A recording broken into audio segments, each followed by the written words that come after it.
Bonjour à tous, j'espère que vous allez bien. Aujourd'hui nous allons donc nous retrouver pour une nouvelle vidéo, la 4e de Monsieur Amaury Guichon. Encore une pâtisserie à réaliser sur son compte Instagram. Donc je vous mettrai l'image juste là, elle va arriver juste là. D'ailleurs n'hésitez pas à vous abonner juste ici. Et donc on va donc se retrouver pour la rose blanche, la pavlova. C'est hyper frais, c'est hyper estival en ce mois caniculaire. Donc il va donc s'agir d'une coque de meringue à la vanille et à la coco, surmonté d'une petite confiture à la framboise et de sa compotée à la myrtille, surmonté aussi d'un disque de biscuits Joconde imbibé d'un sirop à la vanille, et ensuite donc on aura donc un crémeux à la framboise avec une mousse bavaroise à la vanille qui va représenter des pétales. Donc on va commencer d'abord par le biscuit Joconde, une base qui doit venir refroidir, et c'est mieux de faire de la veille, je vous le reconseille. Donc il va vous falloir 3 œufs, 4 blancs, ce qui correspond à 120 g de blanc, 125 g de sucre glace et 125 g de poudre d'amande, un taux portant ça marche aussi, 35 g de farine, 10 g de sucre qui vont venir servir pour les blancs, et ensuite nous avons donc 25 g de beurre clarifié. Dans notre cul de poule donc, qui va donc servir donc, pour notre batteur, on tamise la poudre d'amande avec le sucre glace, donc c'est en fait un temps portant. Et on peut venir tamiser. On a donc notre temps portant tamisé. On ajoute ensuite les 3 œufs. Et là, on va venir donc mélanger le mélange avec un fouet pendant au moins 2 minutes. Voilà, donc vous avez vu, on obtient vraiment une pâte battue. Donc on va donc venir maintenant y ajouter le beurre clarifié, c'est-à-dire qu'on est venu donc enlever l'espèce de mousse blanche qu'il y a pour garder que le côté gras. Et ensuite on ajoute la farine, de préférence tamisée. Et on remélange le tout une petite minute. On réserve donc notre mélange de côté au moins une demi-heure filmé à température ambiante pour pouvoir garder donc la consistance des œufs. Vous n'êtes pas obligé, mais bon, c'est une technique. Ensuite, en attendant donc cette petite demi-heure, on va venir battre les blancs très doucement, environ 15 minutes minimum. Donc on ajoute donc dans notre cuve les blancs et on va venir commencer à les battre. On ajoutera le sucre petit à petit. On obtient donc une très belle meringue bien aérienne.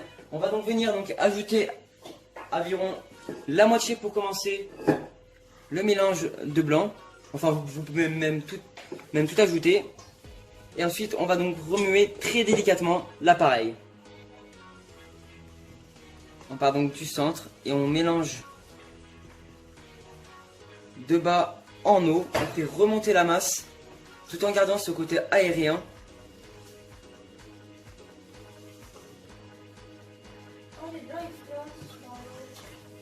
Comme ceci.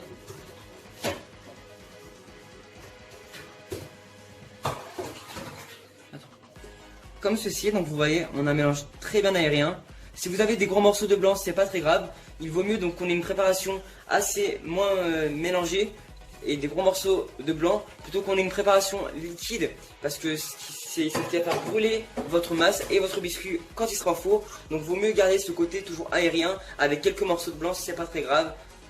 Voilà, comme ceci, voilà, ça suffira, pas plus. Et on va donc venir placer donc le tout dans une plaque de 40 à 40 cm de hauteur et de longueur que je vous montre tout de suite. On place donc notre préparation, donc excusez-moi, c'est bien une plaque donc de 40 à 20 cm. Et on place donc le tout dans notre plaque.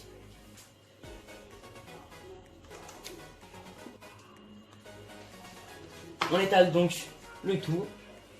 Vous avez vu, on a vraiment un mélange très aérien. C'est ce qu'on recherche.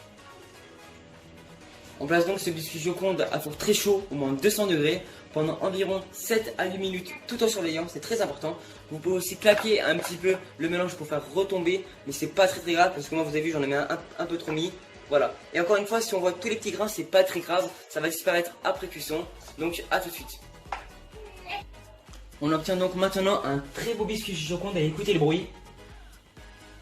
C'est vraiment un biscuit éponge, il est vraiment super aérien. Donc voilà, donc le fait de ne pas avoir trop cassé les blancs, et bah, ça rapporte vraiment ce côté aérien. Et franchement, il sera vraiment très moelleux. Donc on le laisse donc refroidir de côté. On va venir donc ensuite le démouler sur une planche à bois par exemple, ou sur une grille avec une feuille. Mais bon, on le laisse de côté une petite demi-heure. Pour le crémeux à la framboise, car c'est ce qu'on va mettre sous congélation, donc à faire la veille, il va vous falloir 5 jaunes d'œufs, 315 g de purée de fruits framboise, 75 g de beurre, 3 feuilles de gélatine avec une petite moitié, donc 3 feuilles et demie, et enfin 75 g de sucre, semoule ou même cassonade, ça apportera un petit goût, c'est comme vous voulez, mais je préfère prendre du sucre semoule. Donc dans un petit bol d'eau froide, on découpe donc notre gélatine en deux, on la casse un petit peu pour pouvoir y faire rentrer la gélatine, comme ceci. Et on place maintenant les feuilles. On laisse tremper environ 10 petites minutes. On va venir filmer le beurre et le placer au congélateur environ 10 minutes parce qu'il faut qu'on l'incorpore très très froid dans la crème très chaude. Donc on va donc venir le placer au frais tout de suite. On place donc cette purée de framboise sur gaz doux à peu près jusqu'à ce qu'elle arrive à ébullition. Dans un petit saladier, on va venir donc placer les jaunes d'œufs et on blanchit directement avec le sucre, tout simplement parce que ça peut brûler la préparation. Et vous allez vous retrouver avec des petits grains et des petits morceaux de sucre, voilà, comme ceci, si on ne mélange pas directement. Voilà, donc on blanchit très très bien, au moins une trentaine de secondes à peu près. Une fois donc que mon mélange a blanchi, on va donc pouvoir venir ajouter notre purée de framboise qui est donc arrivée à ébullition. On mélange le tout.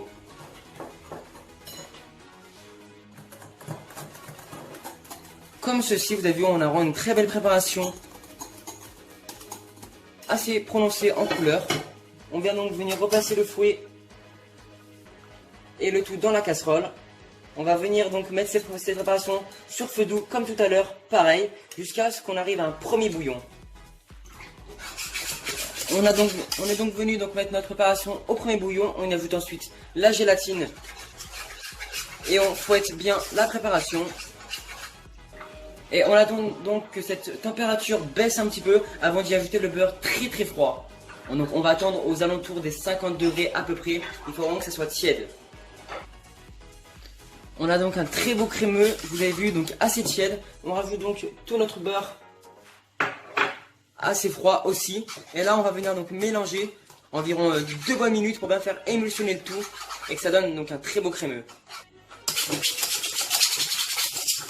Alors vraiment désolé pour le bruit, mais bon, ma casserole est toute neuve. Ce crémeux, on le place donc ensuite dans une poche sans douille. Et on va donc venir, comme vous l'avez compris, pocher. Donc ces petits moules qui font entre 8 cm de diamètre je crois, mais je vous mettrai tout en description. Voilà, donc on veut juste garder donc la forme ronde, donc ils seront coupés quand ils auront fini de congeler. Donc on ne cherche pas à avoir ce côté ovale. Après si vous avez rond et qu'ils montent directement, et bah tant mieux. Mais bon, il nous faut à peu près donc ce centimètre là.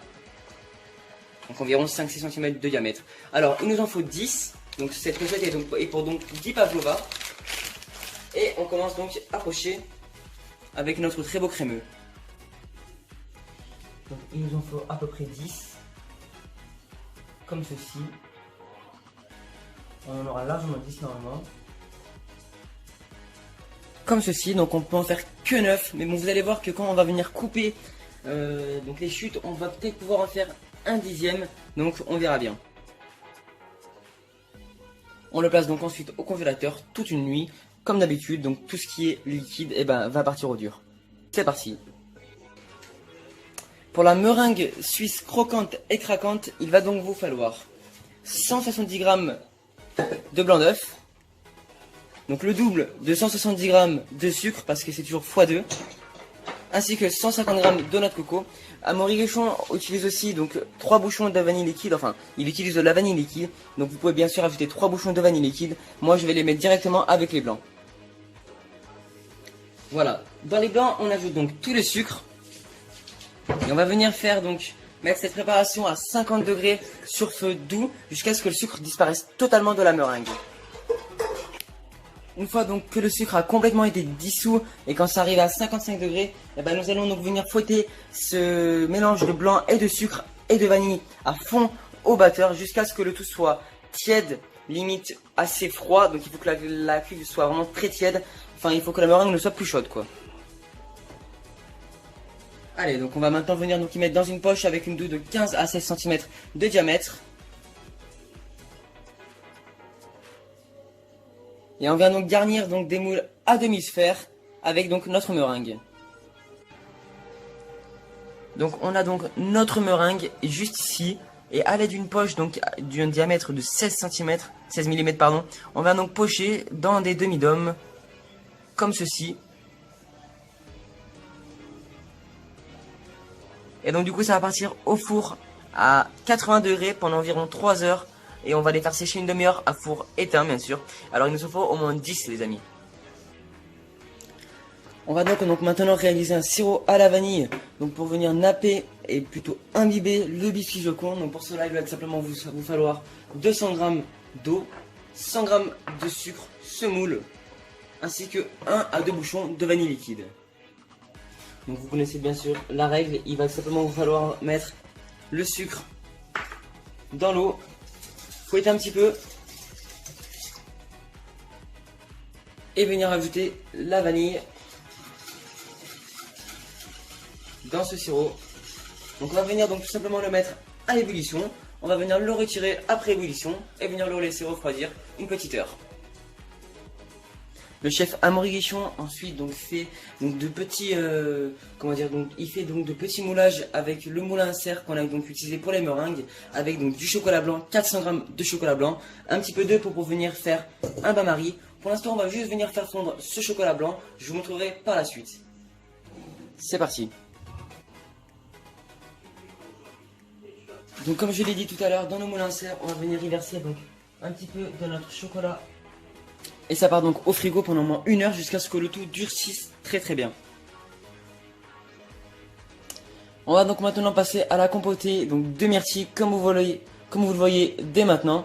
Donc alors tout simplement il va vous falloir 325 g de myrtille, une cuillère à soupe de maïzena ou de fécule à maïs, 15 g d'eau, 3 cuillères à soupe d'eau. Et on a donc ici 40 g de sucre perlé. Dans notre casserole avec la myrtille, on ajoute le sucre, puis l'eau. Et là, on va venir donc laisser compoter quelques minutes à petit feu. Donc, vous avez vu les amis, on obtient vraiment une très belle compotée de myrtille que nous allons donc laisser de côté. On ajoute environ l'équivalent de 2 cuillères à soupe d'eau froide dans la maïzena juste pour diluer. On mélange un petit peu et on replace donc le tout dans notre compotée que nous allons venir mettre à ébullition encore une fois 2 petites minutes et que nous laissons donc de côté pour cacher donc toute la misère et ainsi donc pour protéger la couche de la meringue. Vous avez vu, on va donc venir donc cacher avec du chocolat blanc notre meringue. On le met vraiment un tout petit peu, c'est vraiment juste pour que on évite en fait qu'avec le frigo il y ait de l'eau dans la meringue et donc ensuite qu'il se passe un problème d'humidification. Donc on en met vraiment un tout petit peu. Ensuite donc on va donc venir à l'aide d'une confiture framboise que vous allez retrouver beaucoup dans une de mes vidéos. Donc c'était la vidéo il me semble du champignon où on a fait donc une confiture de framboise, mais de toute façon la recette sera en ligne, c'est très facile à faire, il vous suffit juste de cuire quelques framboises avec beaucoup de sucre, des zestes de citron, voilà, vous mettez tout ça dans une casserole et ensuite donc vous laissez bien cette confiture masser, etc. Et vous allez donc venir la retourner pendant au moins 12 heures et la mettre au frigo. Et là vous allez voir une très belle confiture. Donc il faut une confiture quand même pas trop dure, pas trop liquide. Voilà, on est quand même à très bonne consistance. Donc on va donc venir en mettre un petit peu dans notre pavlova, une toute petite cuillère que nous allons venir étaler donc de tous les côtés. Ensuite donc on va donc venir placer notre compotée de myrtille dans notre pavlova.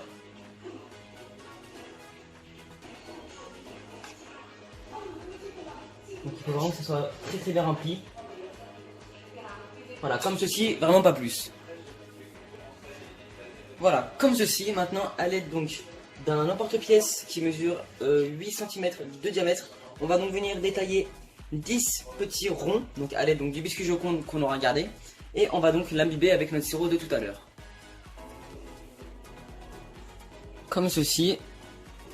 On va donc maintenant venir le mettre dans notre pavlova, voilà, comme ceci. Il faut vraiment que ça cache vraiment bien les côtés. On vient donc maintenant imbiber avec donc le sirop vanille de tout à l'heure, froid bien sûr. Donc on imbibe généreusement notre biscuit Joconde.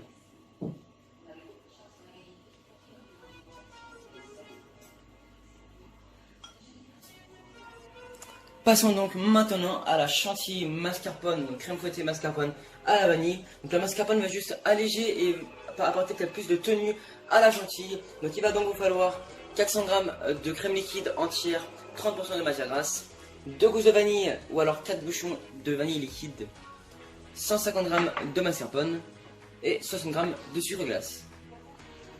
Dans une cuve, donc dans ma petite cuve, avec une cuve bien froide bien sûr, on ajoute donc le mascarpone. On va venir fendre les gousses de vanille en deux et pouvoir les ajouter au mascarpone justement. Donc bien sûr, ne jetez jamais donc les gousses de vanille, gardez-les donc dans un petit bol à l'abri donc de l'humidité bien sûr. Comme ça après elles vont être sèches et vous pourrez donc les conserver très longtemps. Donc maintenant on va donc fouetter cette mascarpone pour venir la détendre. Et on y ajoute maintenant donc la crème liquide entière. On vient donc prendre notre chantilly donc avec une petite douille à Saint-Honoré. Notre insert que nous mettons donc un cure-dent juste en dessous. Donc c'est notre crémeux à la framboise avec donc la coque chocolat blanc juste pour faire tenir. Donc on appuie donc avec un cure-dent. Et là on vient donc avec la poche.